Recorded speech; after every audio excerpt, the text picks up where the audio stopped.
As of now இப்ப நான் என்னவே பெர்சனலா எடுத்துக்குவேன். அது பெஸ்ட்டா இருக்கும்னு நெனைக்கிறேன். இப்ப நான் வந்து எனக்கு இவ்வளோ ஒரு ஒரு வீடு இருக்கணும். அப்பா, அம்மாவ எப்படி நான் பார்த்துக்கணும். எனக்குன்னு வந்து இந்த ஒரு காரு, பங்களா, நல்ல ஒரு ஹெல்த்து. இது எல்லாமே வந்து இத்தன காலத்துக்குள்ள எனக்கு நடந்திருக்கணும்னு யோசிக்கணும். அந்த காலத்த டெஸ்டினேஷனா வைக்கணுமா?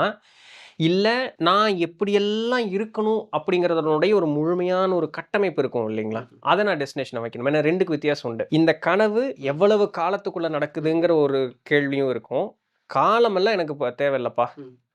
அந்த மாதிரி நான் இருந்தேன்னா போதும். இப்ப நான் காலத்த டெஸ்டினேஷனா வைக்கணுமா? இல்ல அந்த எண்ணத்த டெஸ்டினேஷனா வைக்கணுமா? என்ன கேட்டா எண்ணத்த தான் டெஸ்டினேஷனா வைக்கணுங்க. ஏன் காலத்த வைக்கக்கூடாது அப்டின்னா, காலம்னு ஒரு விஷயத்த யோசிக்கும்போதே, நீங்க உங்கனால என்ன முடியுமோ அத தான் யோசிப்பீங்க. நான் 10 வருஷம் கழிச்சு இப்டி இருக்கணும்னு நெனைக்கிற விஷயத்த, நான் 10 வருஷத்துக்கு அப்புறமா இருக்கணும்னு தான் யோசிப்பேன். நான் இப்ப என்ன சொல்றேன்னா, நீங்க 10 வருஷத்துக்கு இருக்கணும்னு சொல்லி ஒரு விஷயம் யோசிக்கிறீங்க இல்லையா?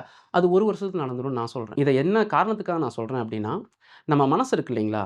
அந்த மனசுக்கு வந்து இந்த டைமு, ஸ்பேஸ் எல்லாம் கிடையாது. அது எங்க நெனச்சாலும் போயிட்டு வரும். இப்ப நீங்க கண்ண மூடி கீழ உங்க வீட்ல கார் கிட்ட நீங்க நிக்கணும்னு நெனச்சீங்கன்னா, உங்க மனசு அங்க போய் நின்றுக்கும். ஆனா நீங்க போய் நிக்க முடியாது. உங்களுக்கு வந்து டைமும், ஸ்பேஸ் இருக்கு. இப்ப நீங்க காலத்த டிட்டர்மின் பண்ணி ஒரு விஷயத்த செய்யறீங்க அப்டின்னாவே, அங்க நீங்க தான் இருக்கிறீங்க. உங்க மனச நீங்க நம்பலன்னு ஒரு விதத்துல அது அர்த்தம். ஸோ உங்க மனச நீங்க முழுசா நம்பிட்டீங்க அப்டின்னா, அது ரொம்ப ஈஸியா உங்கள அது பக்கத்துல கூட்டு போயிரும். கீழ விழுந்த சர்க்கரைக்கு போற எறும்பு மாரி தான். அவ்ளோ குயிக்கா அது கூட்டு போகும்.